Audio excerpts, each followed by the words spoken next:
주가 되신 예수님, 주가 되신 예수님이라는 제목으로 같이 말씀을 나눕니다. 대부분 사람들이 성탄절 이렇게 하면 제일 먼저 뭐가 등장합니까? 산타크로스가 제일 등장합니다. 참 너무나 안타까워요. 그런 걸 보면 산타하고 성탄절하고 아무 상관없거든요.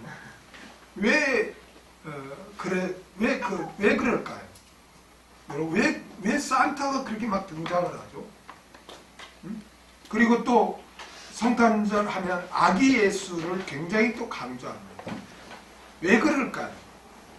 이러한 모든 것의 배후에는 캐톨릭이 있다는 거예요. 그걸 꼭 기억하시기 바랍니다.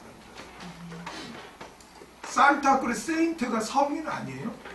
캐톨릭에서 성인을 중보자로까지 여깁니다.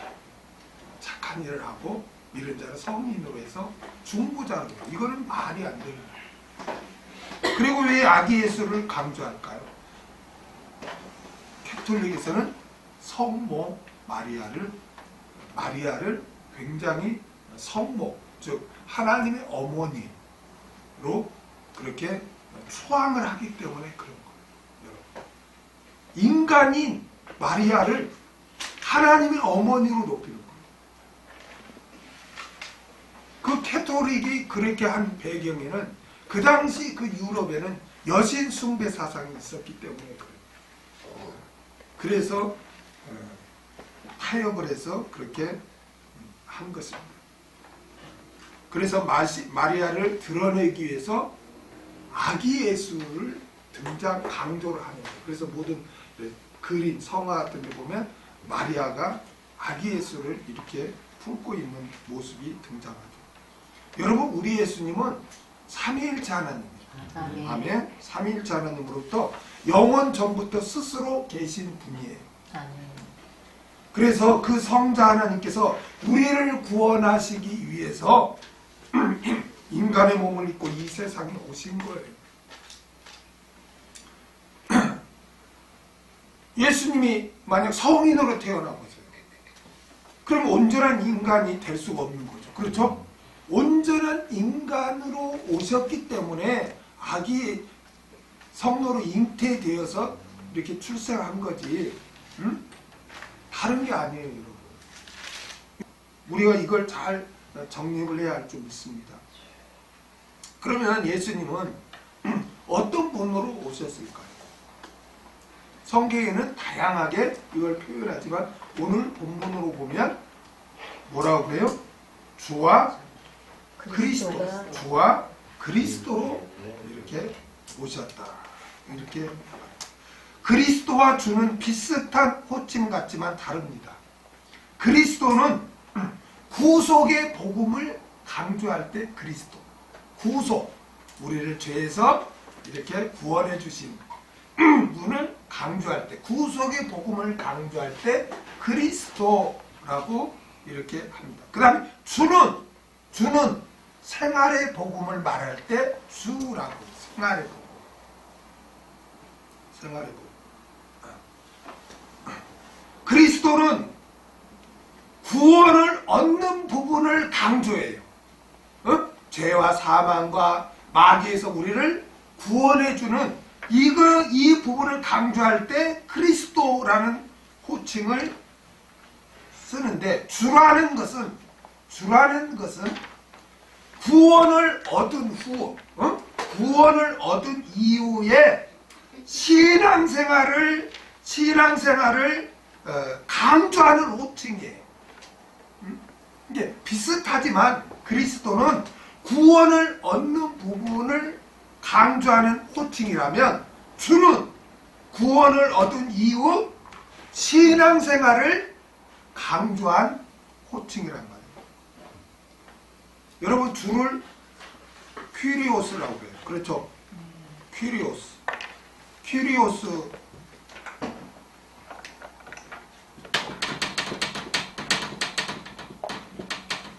퀴리오스라고 하는데, 이건 주인. 그 다음에 최고의 권위를 가진 자, 최고의 권위를 가진 자를 퀴리오스라고 합니다. 그래서 우리가 예수님을 그리스도와 주로 믿는다는 것은 멸망받아야 할 내가 예수님을 구주로 믿고 그리스도로 믿고 내가 구원을 얻었습니다. 그래서 나는 예수님을 나의 주인으로 모시고 그 주인의 말씀에 명령에 순종하며 나는 사는 자입니다. 이 의미까지 포함돼야 돼요.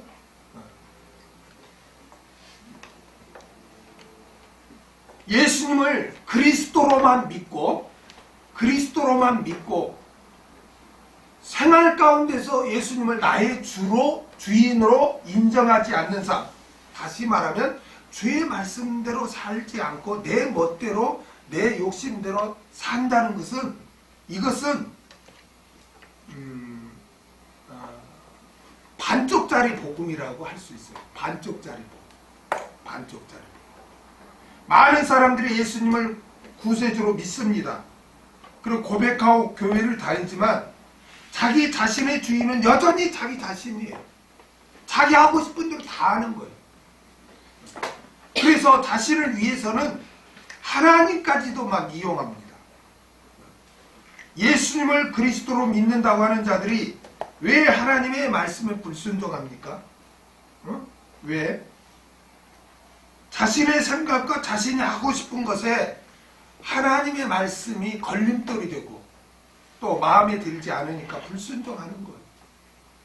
불순종하는 삶을 사는 자는 자기가 자기 주인 노릇하는 자예요. 예수님을 주인으로 섬기지 않는 거예요. 그러니까 예수님을 구세주로 믿는 사람이라면 당연히 삶 가운데서 예수님은 나의 주인으로 섬기며 살아야 할 줄 믿습니다. 주인으로 섬기는 자를 뭐라고 그러죠? 성경에서는 종 그러죠. 종. 여러분, 종의 삶은 어떤 삶이에요? 종은 자기의 의견이 있나요? 자기의 주장이 있나요? 자기 마음대로 막 하루를 살아갑니까? 온전히 누구에 의해서 살아가요? 주인에 의해서 살아가요. 젊은 분들은 잘 모를 거예요. 근데 연세 드신 분들은 옛날에 우리 시골에 그 뭐죠?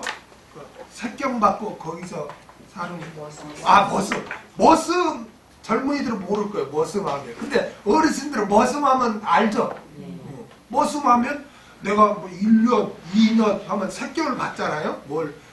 쌀을 받든 옛날엔 쌀 같은 이런 걸 받고 뭐 이게 1년에 얼마 또 2년에 얼마 이렇게 받고 그 받는 동안에는 온전히 오늘 고추밭 가서 뭐 고추를 심어 뭘 해 하면 다 주인의 명령. 오늘 뭐 집안 대청소를 해, 오늘 뭘 해 하면은 그 명령에 아니요 나는 싫은데요, 나는 오늘 야유회 가고 싶은데요, 있을 수가 없는 거예요. 그렇죠? 마찬가지. 우리는 예수님을 주인으로 모시는 예수님의 종들이에요. 믿습니까? 그렇기 때문에 우리는 주인의 명령에 따르는 거예요. 예수님을 그리스도로 믿어 구원을 얻은 자들은 예수님을 주로 섬기면서 주의 계명, 주의 명령에 철저하게 따르면서 복종하면서 우리는 살아야 할 줄 믿습니다. 그러면 예수님께서 그리스도인들에게 주신 계명이 뭡니까? 물론 하나님의 말씀이겠죠. 하나님의 말씀을 딱 추구하게 해서 예수님이 계명을 주시죠. 모든 말씀은 다 이 계명에 들어가죠. 어떤 계명이에요? 하나님을 사랑하고 이웃을 그렇죠. 하나님을 사랑하고 이웃을 내 몸같이 사랑하고. 마태복음 22장 35절에서 40절을 우리 다 같이 읽겠습니다. 마태복음 22장 35절에서 40절 35절에서 40절 다 같이 읽겠습니다. 시작. 그 중에 한 율법사가 예수를 시험하여 묻되 선생님이여 율법 중에 어떤 계명이 크니까? 예수께서 가라사대 내 마음을 다하고 목숨을 다하고 뜻을 다하여 주 너희 하나님을 사랑하라 하셨으니 이것이 크고 첫째 되는 계명이요 둘째는 그와 같으니 내 이웃을 내 몸과 같이 사랑하라 하셨으니 이 두 계명이 온 율법과 선지자의 강령이니라. 아멘. 주님께서 계명, 명령을 두 가지로 축약을 했어요. 그게 뭐예요? 하나님을 너희 하나님을 사랑하라는 것이고 내 이웃을 내 몸과 같이 사랑하라는 것. 여러분, 그렇다면 주님, 하나님을 사랑하는 것은 예수님을 믿는 자라면 그걸 거부하는 자가 없겠죠. 그렇죠? 우리가 이렇게 주일날 예배를 드리는 것도 다 주님을 사랑하기 때문에 그런 거잖아요. 그렇죠? 그런데 그럼 내 이웃은 누군가? 내 이웃을 내 몸같이 사랑하라 그거 했는데, 그러면 주님은 알겠는데, 내가 믿는 주님은 내가 하나님을 사랑하는 건 알겠다 이거요. 그런데 내 이웃이 누구냐는 거예요. 내 이웃이. 내 이웃을 사랑하라고 하는데 내 이웃이 누굽니까? 여러분, 내 이웃이 누구예요? 누가복음 10장 25절에서 29절을 한번 보겠습니다. 누가복음 10장 25절에서 29절 다 같이 읽겠습니다. 시작. 어떤 율법사가 일어나 예수를 시험하여 가로되 선생님, 내가 무엇을 하여야 영생을 얻으리이까? 예수께서 이르시되 율법에 무엇이라 기록되었으며 내가 어떻게 읽느냐? 대답하여 가로되 내 마음을 다하며 목숨을 다하며 힘을 다하며 뜻을 다하여 주 너희 하나님을 사랑하고 또한 내 이웃을 내 몸과 같이 사랑하라 하였나이다. 예수께서 이르시되 내 대답이 옳도다. 이를 행하라. 그러면 살리라 하시니 이 사람이 자기를 옳게 보이려고 예수께 여짜오되 그러면 내 이웃이 누구오니까? 예수께서 이제 여기까지 내 이웃이 누굽니까? 이렇게 묻죠. 그렇죠? 그러자 예수님이 한 비유를 들죠. 어떤 비유예요? 어떤 비유죠? 네? 네? 강도를 만난 여리고. 그렇죠. 선한 사마리아인의 비유를 들죠. 우리 30절에서 37절까지 예수님이 이웃이 누구인가를 지금 가르쳐 주는 거예요. 같이 읽겠습니다. 시작. 예수께서 대답하여 가라사대 어떤 사람이 예루살렘에서 여리고로 내려가다가 강도를 만나매 강도들이 그 옷을 벗기고 때려 거반 죽은 것을 버리고 갔더라. 마침 한 제사장이 그 길로 내려가다가 그를 보고 피하여 지나가고 또 이와 같이 한 레인이 그곳에 이르러 그를 보고 피하여 지나가되 어떤 사마리아인은 여행하는 중 거기 이르러 그를 보고 불쌍히 여겨 가까이 가서 기름과 포도주를 그 상처에 붓고 싸매고 자기 짐승에 태워 주막으로 데리고 가서 돌보아주고 이튿날에 데나리온 둘을 내어준 주막 주인에게 주며 가로되 이 사람을 돌보아주라. 고비가 더 들면 내가 돌아올 때 갚으리라 하였으니 내 의견에는 이 세 사람 중에 누가 강도 만난 자의 이웃이 되겠느냐? 가로되 자비를 베푼 자입니다. 예수께서 이르시되 가서 너도 이와 같이 하라 하시니라. 아멘. 예수님께서 선한 사마리아인의 비유를 이렇게 들으십니다. 들으면서 이제 너는 여기서 내 의견에는 이 세 사람 중 누가 지나갔어요? 제사장과 레위인이 지나갔죠. 그렇죠. 이게 그 당시의 율법에 의하면 레위인과 제사장은 성전에서 일을 하는 자들이잖아요. 응? 그래서 성전에서 일을 하는 사람들이라 그 당시 이게 시체는 부정한 것으로 여겼거든요. 그러니까 그 만지거나 뭐 거의 죽은 바가 됐으니까 거의 죽은 사람처럼 기절해 있으니까 죽은 줄 알고 이 부정을 안 탄다 해서 쑥 지나가잖아요. 그렇죠? 근데 누가 또 지나가요? 선한 사마리아인이 지나갑니다. 그래서 그를 이렇게 도와주고 자기 돈을 들여서 여관 주인에게 맡기고 치료해 주라고 하고 잘 돌봐주세요. 부족하면 내가 더 돈을 내겠습니다 하고 떠납니다. 이 비유를 하신 주님께서 율법사에게 누가 선한 이웃이라고 이렇게 물었어요. 그러자 이 율법사가 뭐라고요? 자비를 베푸는 자입니다 라고, 즉 사마리아인입니다 라고 이렇게 대답을 해요.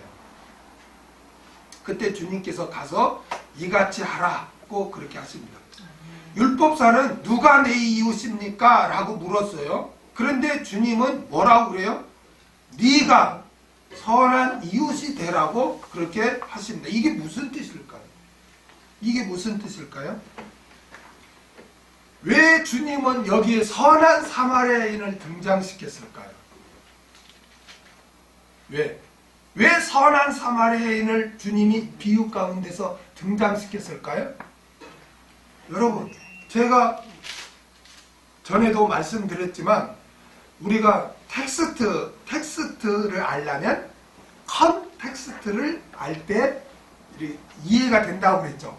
이게 텍스트는 이 말씀이고 본문이고, 컨텍스트는 이 텍스트가 기록된 그 배경, 정치, 문화, 뭐 사회, 경제 이런 배경하에 이 텍스트가 나오거든요.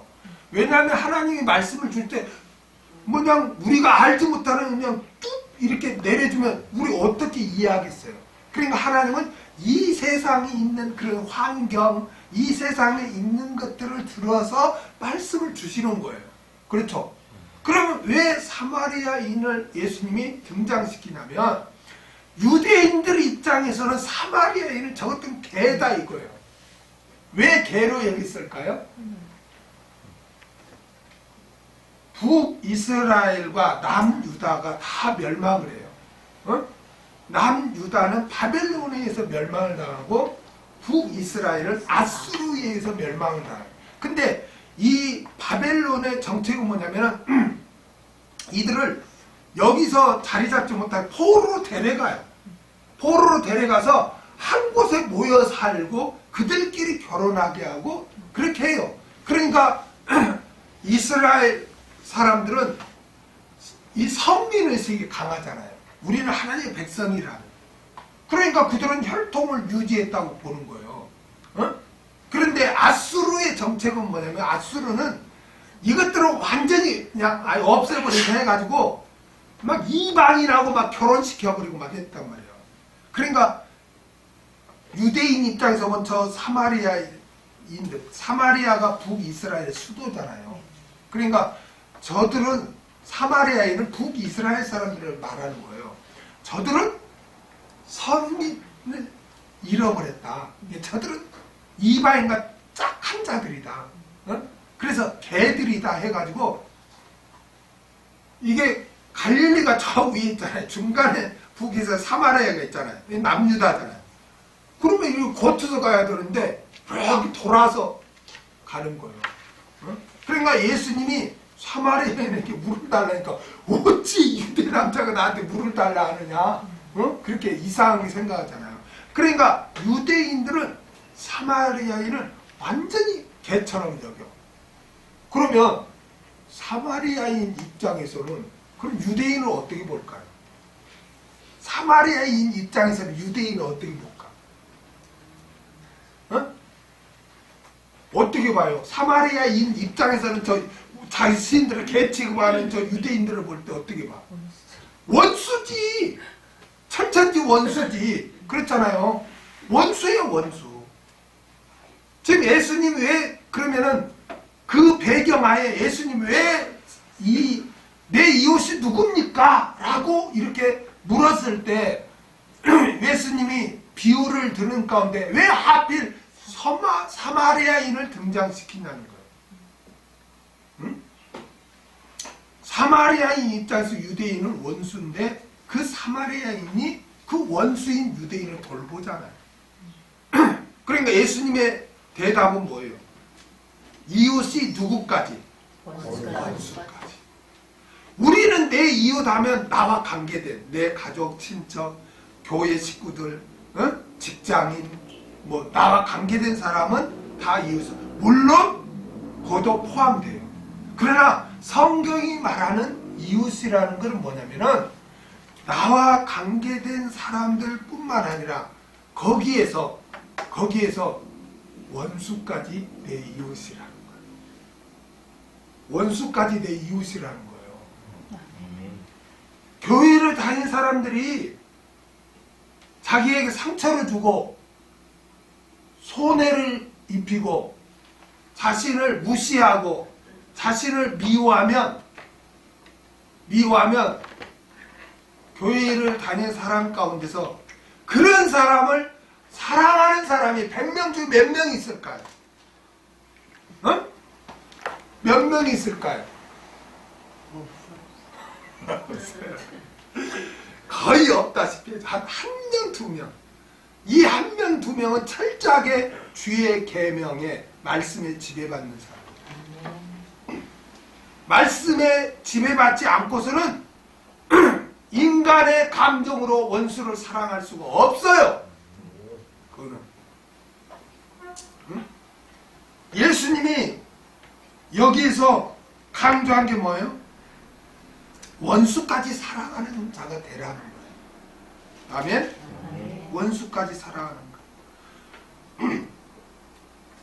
성경 국어 사전적인 의미로는 이웃은 서로 접하고 있는 사람이에요. 국어 사전적 의미를 찾아보면 서로 접하고 있는 사람이 이웃이에요. 그러나 성경에서는 나와 관계된 사람들로부터 나와 관계가 좋은 사람뿐만 아니라 나와 관계가 나쁜 원수까지도 내 이웃이라는 거예요. 응? 내 이웃이라는 거예요. 저와 여러분이 구원을 얻은 것은 하나님께서 저와 여러분을 사랑하셨기 때문인 줄 믿습니다. 아멘. 하나님이 아무개를 이처럼 사랑하사 독생자를 주셨습니다. 저와 여러분은 다 하나님의 사랑을 입었어요. 그러므로 하나님의 사랑을 받은 자들이에요. 아멘? 하나님의 사랑을 받았다는 것은 이제는 사랑하는 자가 되었다는 것을 또 말하고 있는 거예요. 믿습니까? 사랑은 받은 사람만이 줄 수가 있는 거예요. 이건 법칙이에요. 그래서 이 결혼할 때도 배우자가 키가 뭐 얼마냐, 집이 몇 채냐 이런 거 봐서는 안 되고, 왜 어른들이 그 집안을 보라고 하는지 아세요? 왜 집안을 보라고 하는지, 왜 집안을 보는지 아세요? 왜냐하면 어려서부터 가정이 화목한 가정은 뭐겠어요? 사랑하는 거잖아요. 그렇죠? 그래, 사랑을 받고 자라요. 그것도 사랑하는 걸 보고 자라요. 그러다 보니까 자연스럽게 사랑해요. 근데 어려서 부모님이 안 계시거나 아니면 또 뭐 잘못됐거나 이렇게 사랑을 못 받고 사랑하는 걸 못 보고 자란 사람은 사랑을 받는 것도 부담스럽고 사랑할 줄도 몰라요. 그러니까 그런 사람하고 결혼하면 얼마나 상대방은 정말 힘들겠어요. 그거 고치는 데 있어서. 그래서 그런데 그걸 고칠 수 있는 사람은, 변화될 수 있는 사람은 그리스도예요. 어려서 사랑을 못 받고 자랐어도 예수님을 영접한 사람은 주님의 사랑을 받았기 때문에 할 수가 있어요. 아멘. 그렇기 때문에 결혼 배우자의 대상 첫 번째가 믿는 자여야 됩니다. 아멘. 하나님이 은혜를 줘요. 또 하나님이 은혜를 줘요. 그리고 말씀을 들음으로써 변화돼요. 여러분 이게 중요한 거예요. 그래서 우리는 하나님의 사랑을 받은 자이기 때문에 사랑할 수가 있어요. 그래서 주님이 우리에게 사랑하라고 하는 거예요. 사랑도 안 주고 하라고 한 게 아니고 사랑을 주었기 때문에 사랑하라는 거예요. 그래서 당연히 내가 구원 얻은 자가 뭐로 나타나야 되냐면 사랑으로 나타나야 돼요.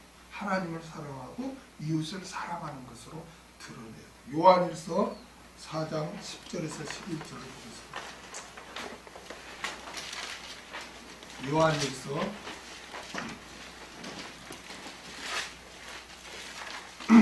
4장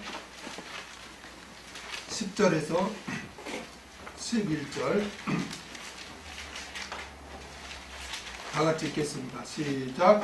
사랑은 여기 있으니 우리가 하나님을 사랑한 것이 아니요 오직 하나님이 우리를 사랑하사 우리 죄를 위하여 화목대로 그 아들을 보내셨음이니라. 사랑하는 자들아 하나님이 이같이 우리를 사랑하셨은즉 우리도 서로 사랑하는 것이 마땅하도다. 우리를 사랑하라고 할 때 하나님 사랑을 먼저 이야기를 해요. 할렐루야. 우리는 사랑하지 못할 자가 없어요. 왜? 하나님은 사랑을 입은 자기 때문에 우리는 원수까지도 사랑할 수가 있어요. 불신자는 원수까지 사랑할 수가 없어요. 그러나 우리는 사랑할 수 있어요. 왜? 왜? 하나님의 사랑을 받았기 때문에. 그래서 이웃 사랑하기는 우리가 해도 되고 안 해도 되는 것이 아닙니다. 사도 요한은 만일 이웃을 사랑하지 않으면 하나님을 아는 사람이 아니라고 단호하게 증거합니다. 요한일서 4장 7절에서 8절 읽겠습니다. 시작. 사랑하는 자들아 우리가 서로 사랑하자. 사랑은 하나님께 속한 것이니 사랑하는 자마다 하나님께로서 나서 하나님을 알고 사랑하지 아니하는 자는 하나님을 알지 못하나니 이는 하나님은 사랑이시니라. 아멘.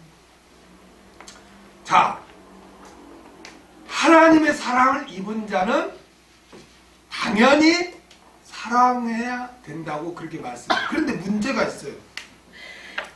문제가 있어요. 아무리 사랑하려고 해도 사랑이 안 나오는데 어떻게 해요? 이렇게 말씀하신 분 계셔. 그렇죠? 사랑하려고 하는데 그래 내가 사랑하겠습니다. 그래 내 원수까지 사랑하라 해서 저놈의 원수 내가 사랑하겠습니다. 기도해요. 근데 얼굴 보면 치솟아서 도저히 할 수가 없어. 아무리 사랑하고 용서하려고 해도 내 감정이 따라주질 않아. 그냥 너무나 상처를 입어서 감정이 따라주질 않아서 기도할 때는 사랑할 것 같은데 얼굴 보면 그냥 분노가 치밀어요. 사랑 못하겠어요. 그런 분들이 있을 것입니다. 그런 분들은 사랑을 감정으로만 생각하고 있기 때문에 그래요.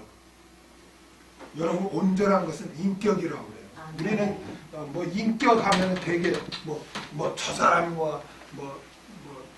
고상해 그렇게 생각하는데 인격이란 말은 그게 아니에요. 인간에게는 반드시 가져야 할 세 가지가 있어요. 이게 뭐냐면 지정의예요. 지정의를 가진 사람을 온전한 사람이다. 인격 있는 사람이다. 이렇게 생각하는 거예요. 여러분 이런 비유하면 안 되겠지만 몸도 건강하고 막 행동도 하는데 정신이 정상이질 않아. 이 사람을 온전한 사람이라고 봅니까?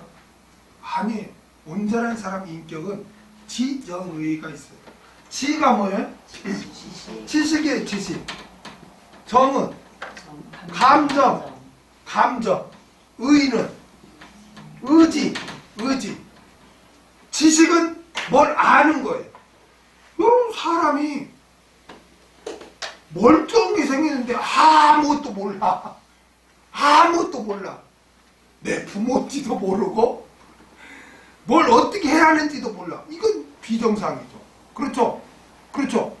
지식이 있어야 돼. 지식이 있어야 돼. 그 다음에 감정이 있어야 돼. 감정. 그 다음에 의지, 행동이 있어야 돼. 올바른 행동이 있어야 돼. 이런 지정의가 있는 것을 우리가 온전한 사람 인격이다 그러는 거예요. 아멘. 여러분, 회개도 어떻게 해야 돼요? 회개도 하나님 잘못했습니다. 용서해 주세요. 안 그래야 되는데 또 이래 내가 죄를 범했습니다. 괴로워요. 물론 그것도 회개죠. 그러나 온전한 회개는 뭐냐면은 지식. 내가 뭔 죄를 지었는가? 뭐가 죄인가? 그런데 이게 성경에 의하면 이게 죄구나. 그런데 내가 그 죄를 지었네? 그걸 알아야지. 회개하는데 내가 뭔 죄를 보는데 어떤 분이 이런 기도를 하는 거예요. 알고도 지은 죄, 모르고도 지은 죄, 그냥 나도 모르는 죄 주님 용서해 주옵소서. 이거는 멋있는 것 같지만 회개가 아닌 거예요. 회개라는 거는 내가 뭘 잘못했는가를 알아야 할 거 아니에요. 무조건 내가 뭘 잘못한지도 모르고 잘못했습니다. 그럼 그게 진정으로 하는 거예요?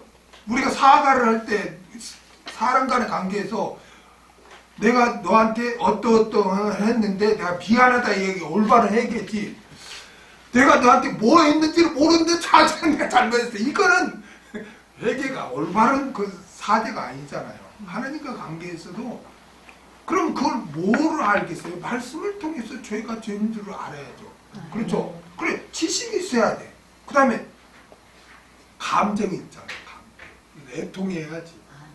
네? 애통해야 하고 괴로워하고 감정이 있어야 돼. 그 다음에 그냥 내가 잘못했습니다 하고 끝나버리면 그 회개가 아니에요. 의지가 있어요. 의지. 내가 남을 미워했네? 그러면 그게 죄구나. 그러면은 어떻게 해야 돼? 온전한 회개는 괴로워하면서 그게 죄구나를 알고 괴로워하면서 미워하지 않는 행동이 나와야지.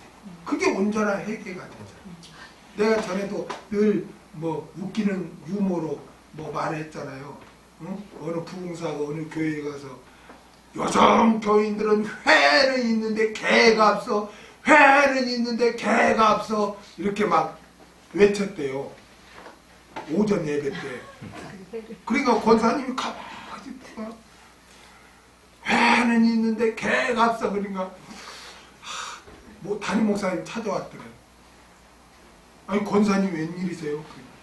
목사님 저 부흥사님 식사 대접할 때 회만 대접해 드리지 말고 개고기도 대접해 주세요. 자꾸 회는 있는데 개가 없다고 막 저러잖아요. 권사님 그래. 부흥사가 한 말은 뭐예요?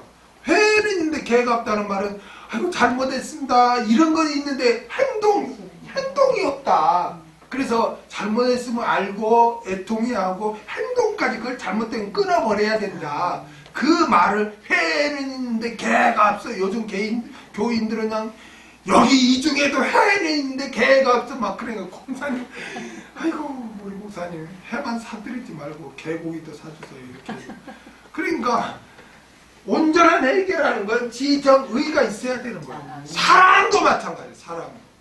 사랑도 뭐가 사랑인지 알아야지. 그렇죠? 사랑인지 알아야 돼. 그 다음에 감정이 있어야 돼. 감정. 그렇죠? 냉랭하면서 냉랭해. 기쁨도 표현하고 고백도 안 해주고 하면서 하니까 나 사랑해? 알잖아. 그걸 꼭 말을 해야 돼. 이래. 그 멍청이요. 말을 안 했는데 그걸 어떻게 알아? 내 맘 알잖아. 그거 표현해줘야지. 응? 표현합시다. 아무튼 표현합시다. 아멘. 응? 표현을 해야 돼. 그리고 감정으로 할 뿐만 아니라 또 뭐가 있어야 돼? 의지가 있어야 돼. 의지가 있어야 돼. 행동이 있어야 돼. 행동이 있어야 돼. 이와 같이 사랑도 마찬가지. 사랑이 무엇이고 왜 사랑해야 되는지 하나님의 말씀을 통해서 깨달아야 돼요. 그게 지식이에요. 그리고 불쌍한 마음을 가지고 미움을 제거해야 돼요. 좋아해야 돼요. 그게 감정이에요. 그리고 용서해주고 돌보고 섬겨줘야 돼요. 그게 의지예요. 행동이에요. 아멘? 아멘. 그런데 많은 사람들이 감정이 사랑의 전부인 줄 알아. 응? 감정은 사랑의 일부분이라는 거예요. 응? 응? 사랑 안에는 지식과 감정과 의지가 들어가 있는 거예요. 그런데 감정이 있으다 보니까 온전한 사랑을 못하는 거예요. 응? 진짜 사랑을 하려면 지식과 의지가 감정을 앞서야 돼요. 지식과 의지가 감정을 앞서야 돼요. 그래야 돼요. 감정을 앞서야 돼요. 그게 진정한 사랑이에요. 그래서 하나님께서 우리에게 요구하신 것이 뭐냐? 감정적인 사랑하라는 게 아니에요. 지식과 의지적인 사랑을 하라는 거예요. 어떤 사랑? 지식과 감정과 의지적인 사랑. 아니 감정은 식으니까 아니 원수가 뭘 아니 원수한테 무슨 좋은 감정이 있겠어. 그러니까 지식과 의지가 감정보다 앞서야 된다는 거예요. 어렵지 않죠? 앞서야 된다. 만일 원수를 좋아라고 했었으면 큰일 날 뻔했어요. 우리는 안 되거든요. 우리는 안 돼요. 그러나 주님께서는 우리에게 원수를 사랑하라고 했단 말이에요. 그 말씀은 너희 마음속에 지금은 그 사람을 좋아하는 감정이 없더라도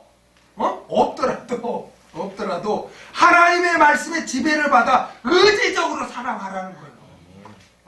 사랑하라고 했지 주님의 명령이네, 주님 계명이네. 그래 나는 사랑해야 돼. 근데 감정은 없어. 나에게 상처를 줬기 때문에 감정은 없는데 내가 의지적인 행동을 한단 말이에요. 예를 들어서 내 남편이나 아내, 자식이나 부모가 너무 미워서 죽겠어요. 뒤통수만 봐도 꼴보기 싫고 생각만 하면 분이 나서 치를 막 떨어요. 그러더라도 그를 바라보면서 도끼는 뜨지 않고 커피 타다가 갖다 주는 것을 말씀에 지배받는 지식과 의지적인 사랑을 하는 거예요. 감정은 아니더라도 감정은 아니더라도 그걸 위선이라고 보면 안 돼요. 그걸 위선이라고 보면 안 된다고. 물론 커피를 갖다 주면서 속으로는 아직 앙금이 가라앉지 않아가지고 에이 커피 마시다 확 뒤어버려라. 이런 마음이 들더라도 갖다 주라는 거예요. 갖다 주라는 거예요. 그게 주님이 말하는 사랑하라는 거예요. 잘 여러분 들어야 돼요. 그러니까 안 된다고 핑계 댈 수가 없어요. 안 된다고 핑계 댈 수가 없다니까. 내 감정에서는 안 되지만 말씀에 사랑하라는 계명에 순종해. 그 지식과 의지 거기에 순종하는 것으로 한단 말이에요. 감정은 안 따라오지만 그렇게 하는 거예요. 주님이 말하는 그 사랑이에요. 이게 뭐와 같냐면 여러분 지금은 내가 이 말은 젊은이들은 모르는데 이 수도꼭지만 틀면 물이 나오죠. 근데 저희 시골에는 좀 그냥 샘에서 우물이에서 이마하는 뭐 바가지나 이렇게 이거 고무로 된 뭐에다가 한쪽 쇠 달아서 비스듬히 주르래갖고 쭉 내려서 막 떠서 했단 말이에요. 그런데 이제 좀 잘 사는 집은 펌프 이렇게 이거 뭐죠? 수도 펌프 아니 펌프라나 아니 뭐죠? 예? 맞아요. 그러니까 이걸 해. 근데 어떻게 하냐면 학교 갔다 무조건 다 물이 올라오는 게 아니에요. 공기가 다 있고 하니까 물 한 바가지를 부어놓고 펌프질을 막 해요. 그 처음에는 물도 없고 안 돼. 그러나 내가 의지적으로 물 한 바가지 붓고 계속 펌프질하면 어떻게 돼요? 물이 콸콸콸 나온단 말이에요. 그거와 같아요. 감정은 없어. 나에게 상처를 줬기 때문에. 그러나 이렇게 감정은 아직 싫지만 하나님의 말씀을 지배받는 지식과 의지를 발동하여 섬길 때 성령님께서는 감정까지도 나중에 사랑할 수 있도록 도와주는 거예요. 꼭 여러분 기억하세요.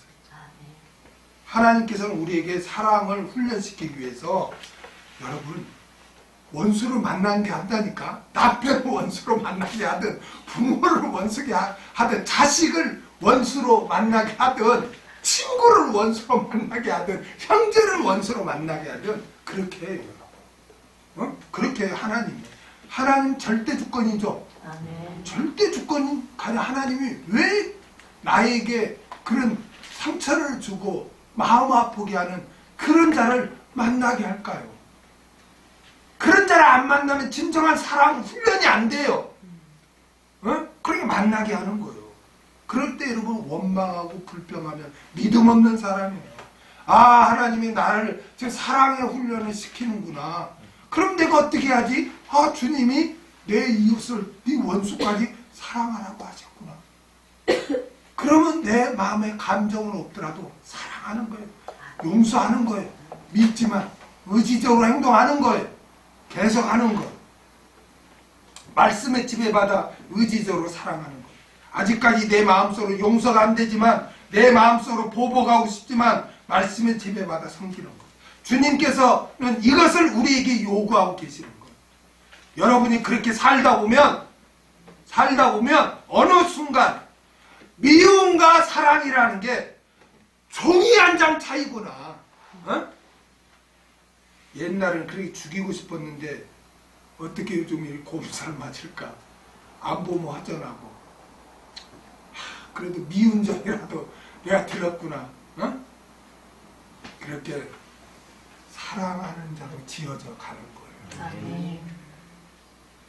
여러분은 미워하는 자, 원수를 대할 때 분노, 미움, 원망의 감정이 있을지라도 하나님의 말씀을 지배받아 의지적으로 돌보고 섬기시길 바랍니다. 그럴 때 어느 순간 그 사람이 가엾어 보이고 사랑스러워지는 감정까지도 생기도록 성령께서 도와주시는 거예요. 주님께서 저와 여러분에게 원수까지 사랑하라고 말씀하세요. 예수님을 그리스도로만 믿지 말고 주로 섬기시기 바랍니다. 아멘.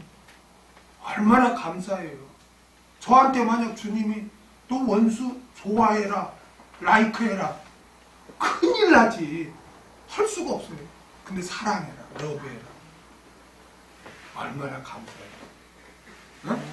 좋아하는 거하고 사랑하는 건 달라요, 여러분. 같은 것 같으면서 달라요. 좋아하는 거하고 사랑하는 거 달라요. 원수를 좋아하라고 해서 큰일 날 뻔했어. 안 되거든. 근데 사랑하라. 사랑하라. 여러분,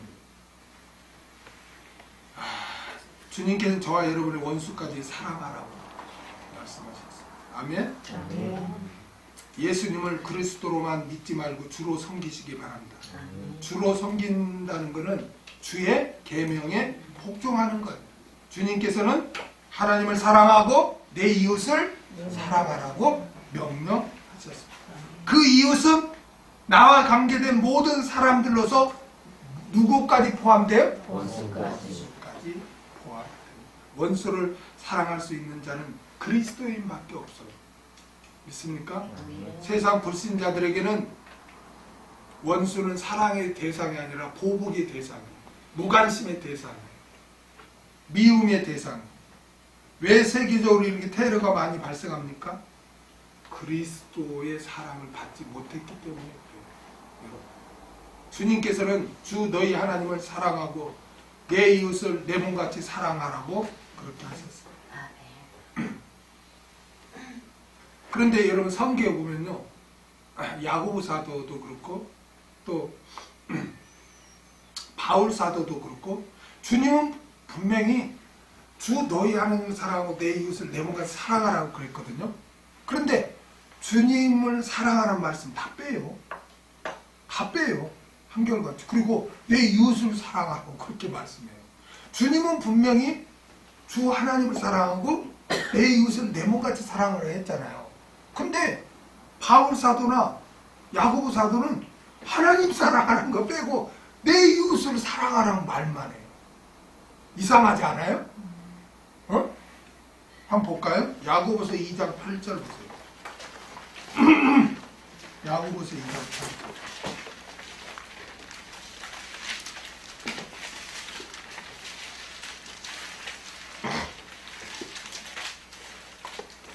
같이 읽겠습니다. 시작.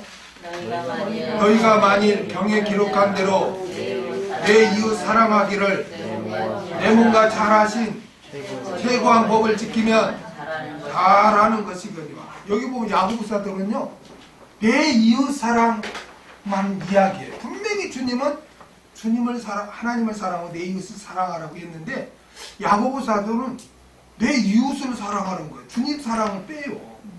그렇죠? 갈라디아서 5장 14절에서 15절을 볼까요? 갈라디아서 5장 14절에서 15절.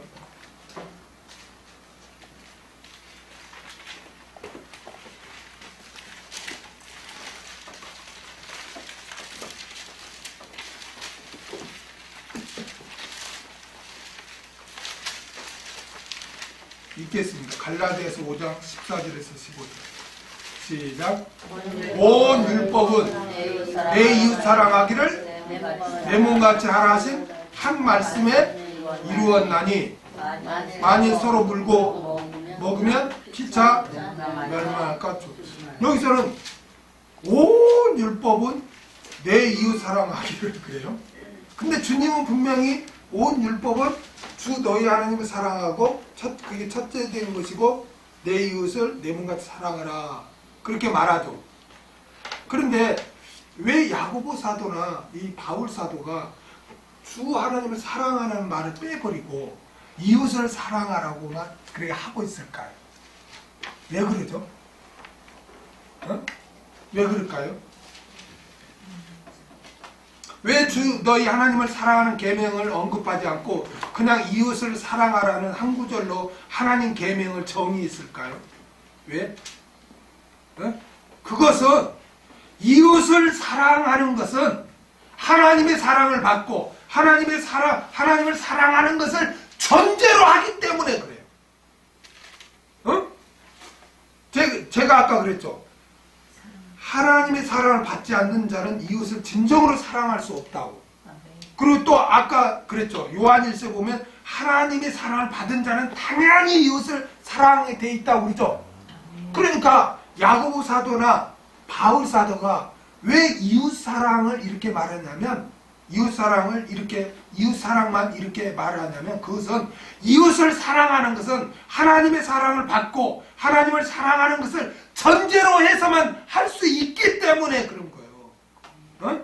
그래서 이웃 사랑은 하나님의 사랑을 받은 자만 또 하나님을 사랑하는 자만이 할 수가 있는 거예요. 믿습니까? 하나님의 사랑을 받고 하나님을 사랑하는 자만이 이웃 사랑을 할 수 있다니까요. 그래서 그 전제가 되기 때문에 바울 사도나 야고보 사도는 하나님 사랑을 말을 안 해요. 그 전제가 되기 때문에. 그런데 많은 사람이 하나님을 사랑한다고 하면서 얼마나 이웃을 미워하고 시기하고 질투합니까? 그렇죠? 이건 잘못된 거예요. 잘못된 거예요. 내가 진정 하나님의 사랑을 입었다면, 내가 진정 하나님을 사랑한다면 당연히 이웃사랑으로 나타나야 돼요. 믿습니까? 누구까지? 원수까지. 원수까지는 사랑 못할 대상자가 있어요? 원수보다 더 큰 자가 있나요, 없나요? 없지. 사랑하지 못할 자가 없어요, 여러분. 그러므로 하나님을 사랑한다면 내 이웃을 내 몸같이 사랑하신 말씀에 순종하지 않을 수 없는 것입니다.